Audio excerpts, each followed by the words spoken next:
everyone, and welcome to the third episode of the PrincipalED podcast.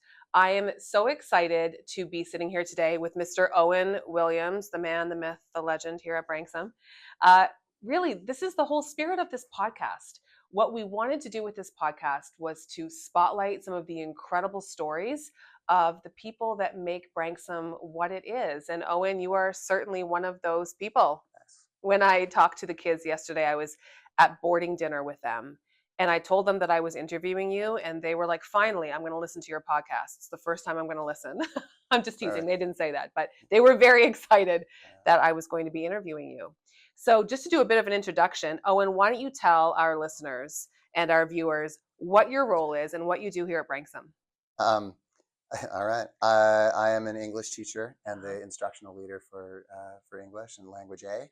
I'm a debate coach as well. You have many roles here at Branksome, and you've been here a fairly long time. Tell us about how long you've been here. I started in 2016. Shapiro's first year running the Jays, the year after the bat flip. 2016. Was it 9 years? Is that what it is? Yeah, something 9 years. That. So you're coming up on a decade at Branksome. Yeah, that's right. It's crazy. I've been here far longer than anywhere else. That's amazing. Yeah. We're so lucky. We're so lucky that you've been here that long, and that you're today on camera agreeing to stay forever, right? Yeah, I don't plan to leave. I love Branksome. I really do. Well, you're known, Owen, by the students. I don't know if you know this reputation that you have, but the students describe you as being a teacher that you teach through storytelling.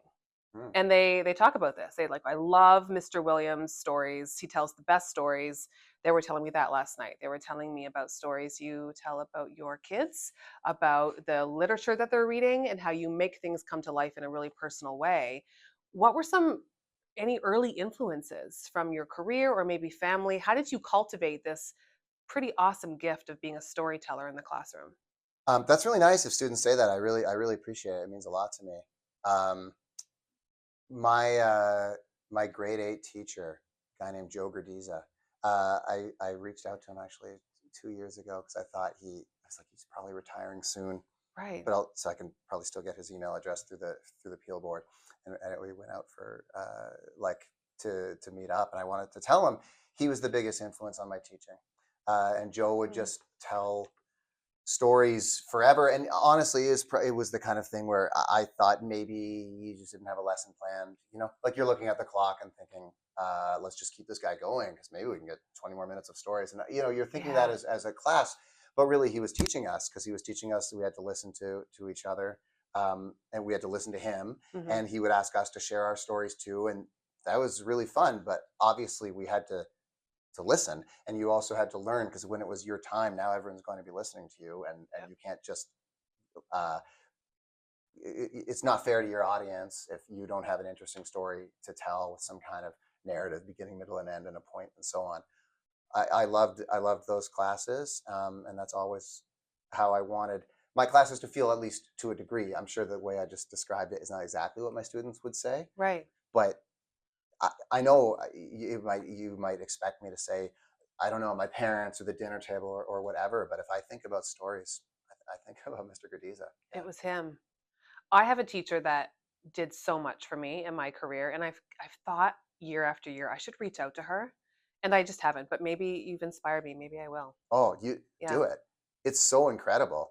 I thought, like, you think for a second, oh, what's he going to say? He's will he remember me? Yeah. Is this an irritation? Yeah, that's Are what you I kidding? think too. It's absurd. Like if a student from 12 or 13 years ago contacted me and said, Mr. Williams, I'm now a teacher and I'm inspired by you every day. Could we meet up? Would I be like, will you think I have time for you? No, right? It would be the most special thing of my life to ever happen. Right. So I know I should remember that. I guess for me, it's just not 15 years ago. Unfortunately, it's just a little bit longer. But I bet she'd remember it. I caused a ruckus. I think she'd remember me. She would remember. He remembered me, and that also. I don't know. I didn't know if he would. Right? He was like, "Are you kidding? What's wrong with you? Of course I remember you." Amazing. Yeah. I bet that meant a ton to him. Yeah, I hope so. And it meant a lot to me. Yeah. So I learned today, just before this interview, that your sister is also in a creative kind of field. And we're going to get into a little bit more of your creative past. I think teaching is a very creative calling, but you've had other creative callings before this. But hearing that your sister is also in a creative field, What was your family like? Your family life? Did this kind of nurture you and siblings, or was this just solely teacher's influence? Yeah, I don't know. I guess it must have. You grow up at home and right, you're influenced by your parents. But my Yeah, mom was a teacher. right. Yeah. My dad is an accountant. So Super creative. yeah, there's nothing there. But they both, what my parents both really care about presentations. Right. My dad is always presenting at conferences and things, but he would always talk about how he arrives early to Hmm. set up the chairs just right. Like we were talking to me about all the details of presenting. And my mom also is an extremely charismatic Right. speaker. So I don't know that that's why Carly is a writer director. It's not like that. But the idea of putting on a show, um, definitely it is in my family. Yeah, you came by it honestly. Mhm. And with your current family, I know that you're a very proud father and a very proud husband. Yeah. Tell us a little bit about what life is like right now. You're a busy guy. Life's the best right now. Yeah. Life's the best right now. Yeah, I've got a baby who's 7.5 months and a daughter who's 3. Uh, when my life is coming to an end, I will think I would give anything for another day like the days that I'm living right now, Mm. right? This is the Hmm. time I'll always want to come back to and never be able to, because that's how it goes. So every day is really special in my life right now. Having kids that young, looking up to me, meeting me, feeling understanding a love, a capacity for love that I didn't know that I had, and that no one knows they have. I don't think until they have. I don't know if that's true, but like you discovered something new about yourself when you have kids. Yeah. That's my life right now. It sounds amazing. It's my oldest daughter, as you know. I have 4 years left with her and more time with my youngest daughter, which is great. But it's really visceral to me right now, just really thinking about I have 4 more summers. How did that happen? Because it seems like yesterday she was 7.5 months old, Yeah, like your son is, or yeah, 3 years old, like your daughter. And it just, people say it goes by so fast, but they're not lying. At the time you're like, yeah, I hear you. It goes by fast. And then it does. And it's like sand between your fingers. yeah. Of So I just think it's so wonderful that you already know that and you're embracing it in the moment. course. Don't you find as they get older, anytime something changes, um, it's like changed forever. Yeah. So the thing is just gone. Do you know what Yeah. I'm saying? With a little kid, it's easy. They get up and walk, and you're like, oh my gosh, they can walk now. And then Yeah. you realize that that means they're done crawling. They walk now, right? I Mhm. don't know what it's like as they get older, but it just must be that way. It Anything is. that's new means something old is gone, and Yeah. and that time that you maybe thought was going to last longer Mhm. is now done. You're embracing this new kid and you're so grateful for the new kid, but you're saying goodbye to the old kid. Yeah, right. And Exactly. it's hard. And that saying, you never know when's the last time you're going to pick up your child. Yeah, I yeah. hate that expression because it brings Totally. me so much emotion. Just talking about. We were on the beach on spring break at March break, and my daughter grabbed my hand and we were holding hands on the beach. And I kind of thought, is this the last time? She's getting to the age where, like, my younger daughter will still grab my hand, but my older daughter does as well, but not as much. And it was just such a carefree, let's link hands and walk down the beach. And I thought, remember this, remember every moment. I want to take a photo of our hands. And I was like, no, she'll stop holding my hand if I do that. Yeah. But you really hang on to those memories because it's such a special time. Yeah. That's So horrible. I take the can photos. probably always pick up my kids, right? I mean, you're strong. You could Yeah. do it. But this is the last time that it would be appropriate for me to pick up my kid, is the expression. There you go. There you go. When's the last appropriate time you can pick up your kids? Um, I know that your wife is a Branksome alum. Hmm. That's really cool. And I Hmm. heard that her picture is just outside Dr. B's office. Yeah, it moves a bit every year, but that's right. Shifts over a bit. Hmm. So she's a proud Branksome alum. And how Yeah, cool that now you're here. yeah, it's really cool, um, and it makes me really love the school. Um, yeah, I really love Branksome, and I've come to feel that more and more the longer I've been here. And the reason for it is the friendships I see among the kids, and Yeah. I don't know if everyone who goes to Branksome understands what it might mean for them for the rest of their life, but like all of my wife's bridesmaids went to Branksome, took a picture out in front of the school, I like in was the gonna porte say, tell cochere. us about your wedding photo. Yeah. It's at Branksome. Yeah, because we took them at Moordale, which is like the day camp around the up Crescent. That's where my wife and I met, and then Right. on the way to the schoolhouse where we were married, she's a teacher as well. We stopped here for pictures. Also, So cool. those are her friends forever, right? Yeah. Like that's what she gets. She's in touch with the fact that she came here and what it meant to her every day. And okay, so that's cool for her. But I see it among so many of our students now in a way that, like, if you just come here, I guess this is what life is like for you in high school, and it might just seem normal, but Yeah. it's really not normal. So No, it's not. the connections that students are able to form here, and I'm sure it's not every single student has the same experience, but so many of them, it is clear to me as they walk out the door, they're going to be friends forever. That's a really special thing that the kids get. And that I think we get to feel that as a community, as the teachers as well. Like we get to feel that the kids in our class are connected in a way that is really has endurance and spirit behind it. I don't know. It's I so feel quite moved special. by it. I'm moved by it too. And we had our initial one-on-one because, as you know, I've been meeting one-on-one with every employee and all of our colleagues, really trying to understand this place and how special it is to people. And you're the only one that made a slideshow. And I loved it. It was Yeah. No fantastic. one else did. I thought everyone was going to do that. No, it was just you. I loved it. And you had your wedding photo on there at Branksome.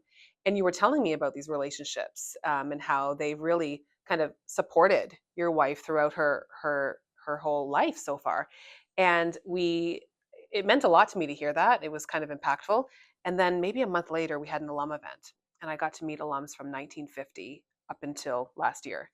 And the stories they told me, they introduced me to people saying, this person is the godmother of my children, or this is the person who was the Yeah. bridesmaid at my wedding, or this person helped me when my dad died. Those connections, I've never seen anything like it. It was really, really special.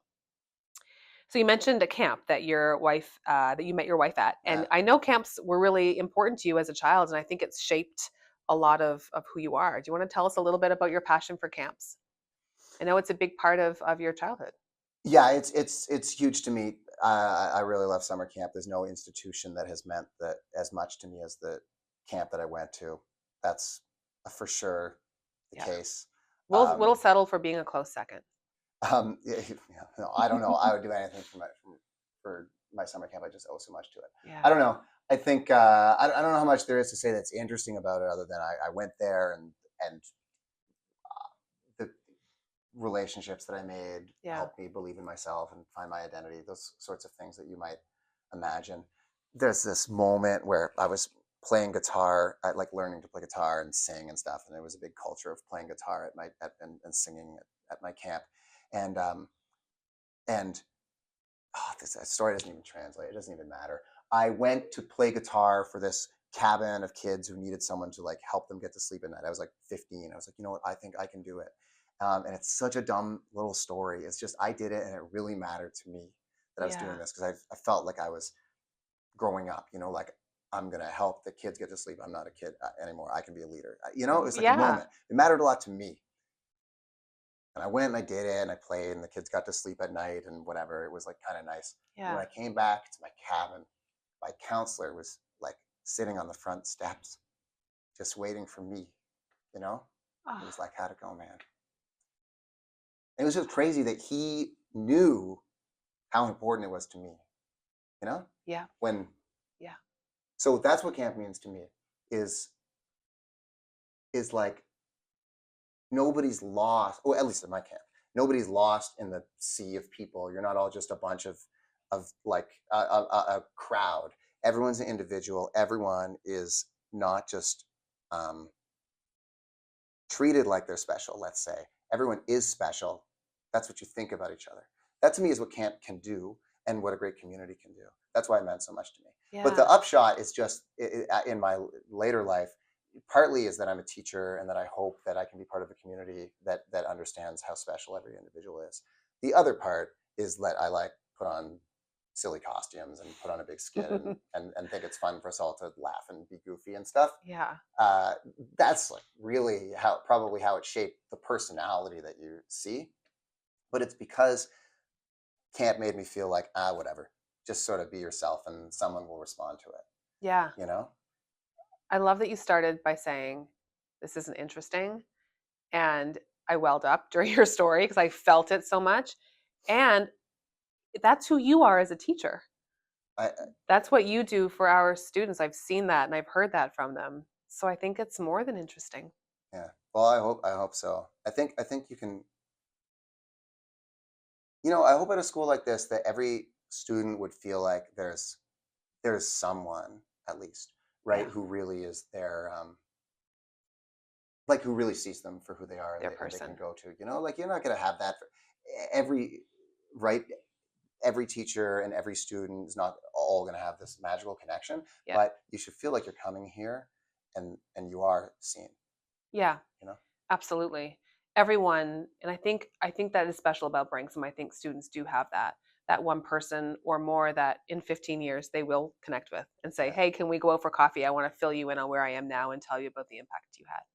yeah, yeah.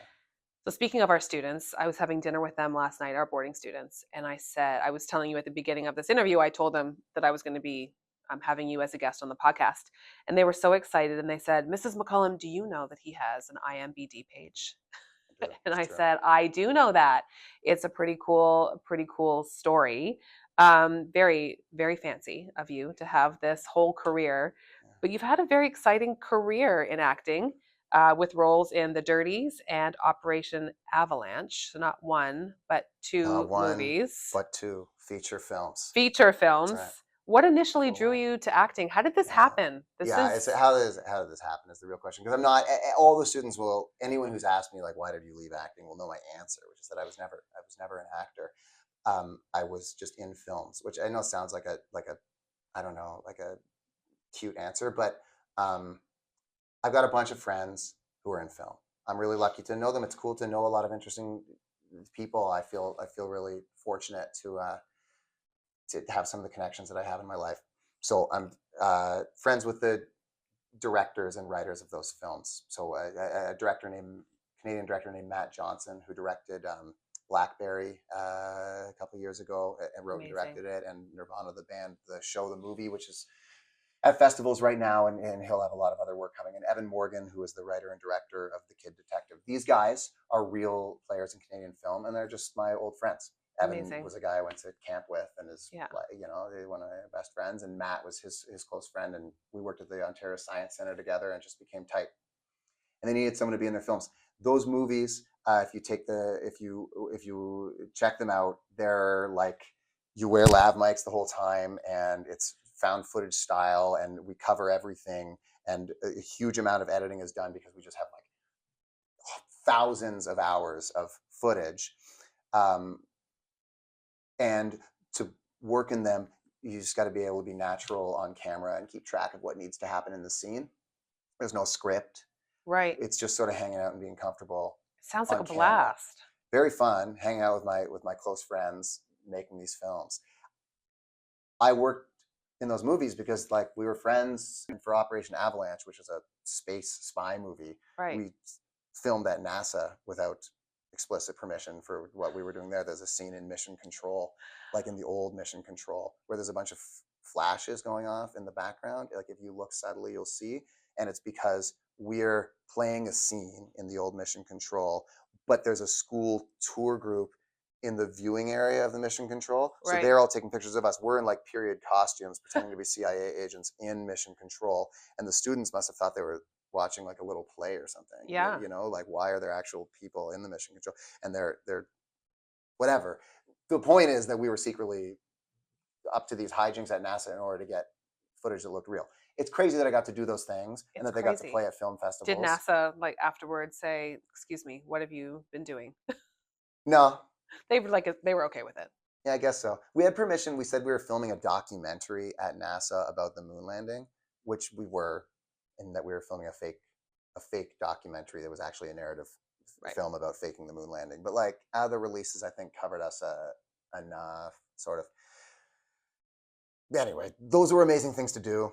The Yeah. films I'm really proud of. I think they're really great. It's just a awesome chapter of my life, that I Yeah. got to do. But that's not what I wanted to do. I wanted to teach. That was what your true calling was. Yeah. Well, before we move on, I know you don't need any extra street cred around here, Owen, I'll take it. but I want it you'll all. take it. Attention. You went to These cameras are all Sundance. on, right? They're all on you.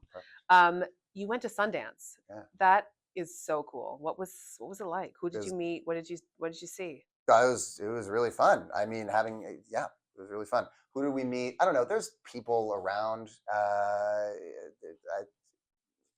with their films in the festival. I saw Michael Cera getting ID'd. That was pretty fun. Like they wouldn't let him into the bar.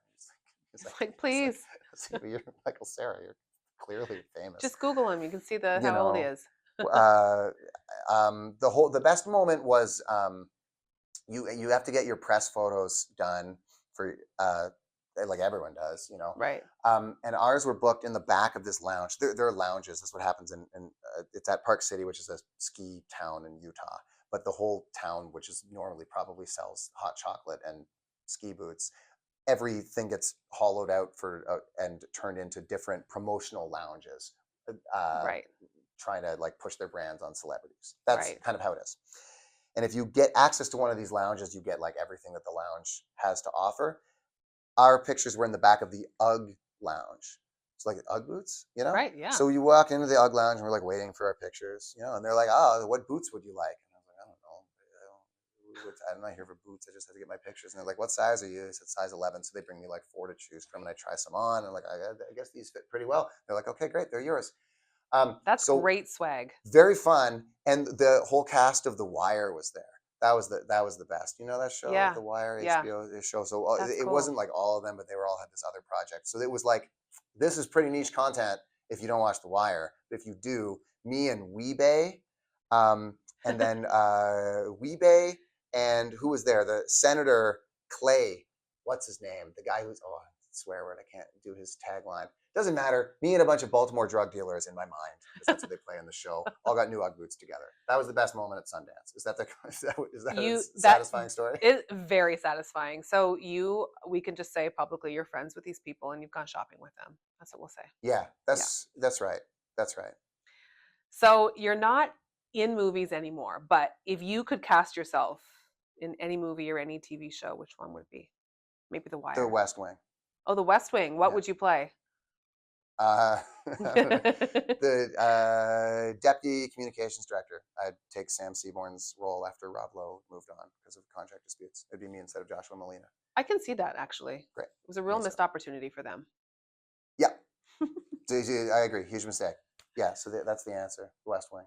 Love it. So you've been at Branksome almost a decade. What do you love about this place? More? The community, how special, how it makes me cry when I start to compare it to stories of my life from camp. Those are the big things. I love that. I love the gigantic assemblies. That's what I love about this place.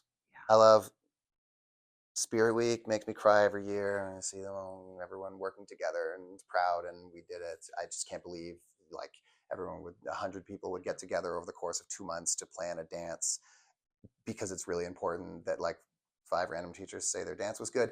I love that. I love it. I love the Halloween assembly. I love that this year it was a real competition in which all the departments were extremely good. It was wild. Right? I can't imagine another school having anything like that. I've never seen anything like it. I love the Hunger Games assembly last year, which you didn't see, but that's probably for the best because we really needed you to fulfill your contract this year. I love the giant assemblies. They're nuts. The energy and like the spirit of what Branksome is so palpable in those assemblies. I've never seen anything like them. It's really unbelievable. I've been telling all of my friends internationally, like Halloween, you have no idea what it looks like here. It's just, it's not about Halloween. It's about the spirit and just the silliness, but also the seriousness of the competition between the departments and the costumes. It's unbelievable. It's that it's serious. You need to. Okay, at Branksome, people take things a little bit too seriously overall. If I talk about the institution on the whole, there's some things we take too seriously. Some things students take too seriously. Some things faculty and admin take too seriously. Like sometimes we just need to chill out. Right. But when it's like, okay, so what's going to happen is we're all going to get together and we're going to have fun for 20 minutes. We also take that extremely seriously, and that's great. we should we should be like, this is going to be the most maximum insane thing that's ever happened. If we're going to have fun, Let's have a lot of yeah, fun. let's do it. So, from my point of view, when I look at what you've done in your life so far, I know you downplay being in these movies and having this kind of other life. I think Mm. it's really cool. I think a lot of people are like, wow, it's so amazing. You've done that. Now you're this incredibly loved teacher here at Branksome. I think our students look up to you and really learn a lot from you. And I wonder, what would you share with them? Have you ever faced through that transition from acting to teaching or anything in your personal life or your professional life? Is there a challenge that you feel like they could learn from that you've experienced? Well, um, well, yeah, I guess so. Um, the big challenge, I don't know if this is, look, so I have alopecia, and over a very short amount of time, I lost all my hair. And that was an enormous personal challenge for me. Like maybe it shouldn't be. I don't know. It's like I don't know. A person's just like, I'm a man and I went bald. Like, is that a thing to say? But the way that I felt Right. was that I lost my identity in a short amount of time. That's how I felt. And I did think about things like the films. I was like, oh, okay, Yeah. like I would never. I just wouldn't have been in those films if I like didn't look young like I needed to. And I Right. didn't. Okay, I Right. thought that. I thought.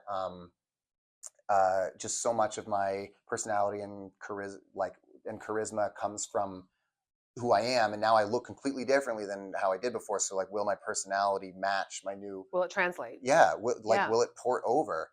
Right. Um, People aren't going to know, so I'm going to have to explain. Like, I didn't make a big choice. Some people are.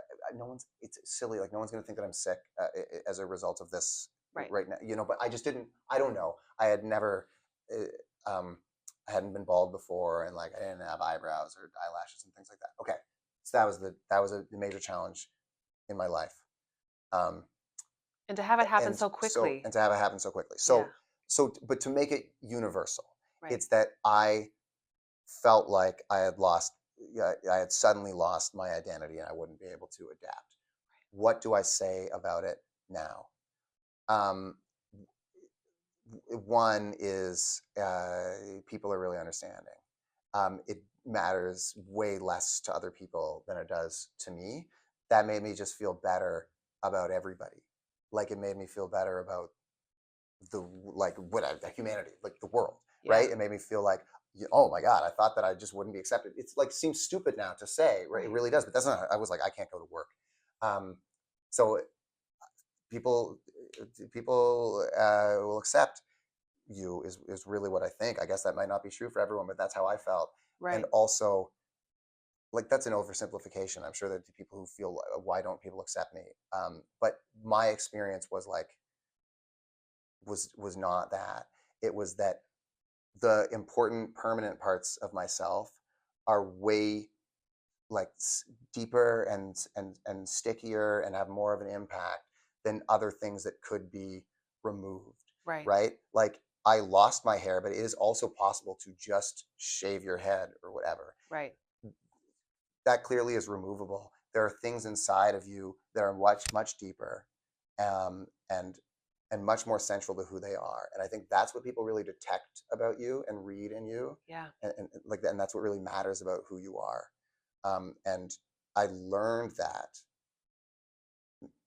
So a very rambling answer. Maybe that's what I would, would want to Yeah. pass on. You have something inside of you that people pick up on. That's at your core. That has way more influence and impact than I don't know other things that are just Fleeting. more superficial and more fleeting. Yeah, for Yeah. sure.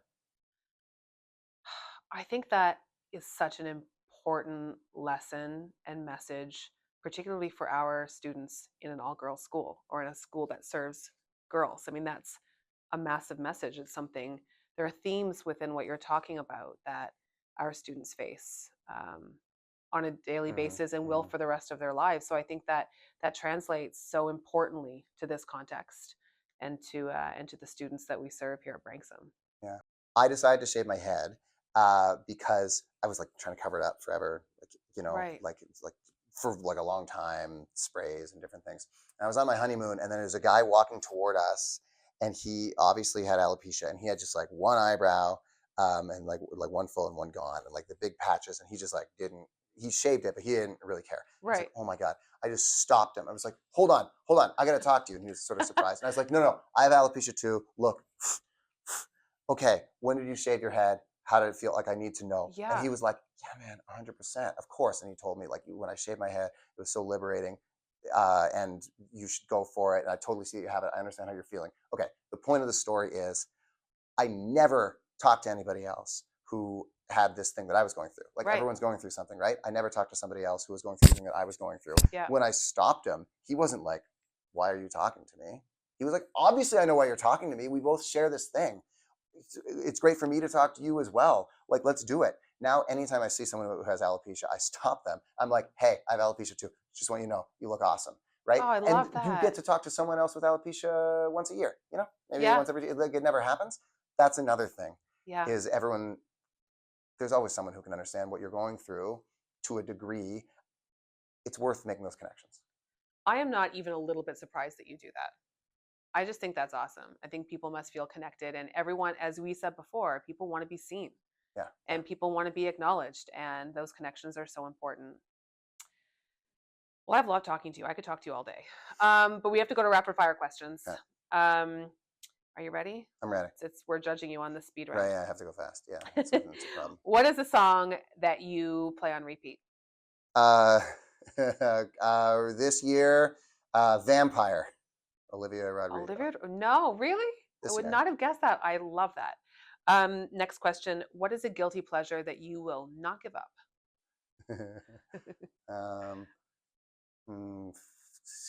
Below Deck. Same. So I didn't know good. you were a fan. So good. We're going to do another episode. We're just going to talk about Below Deck. If you could switch lives with one person for a day, who would it be? Well, a rock star seems pretty good. You want to live a Brendan rock star? Flowers. Okay. I hear that. Are you joking? Like, he's amazing.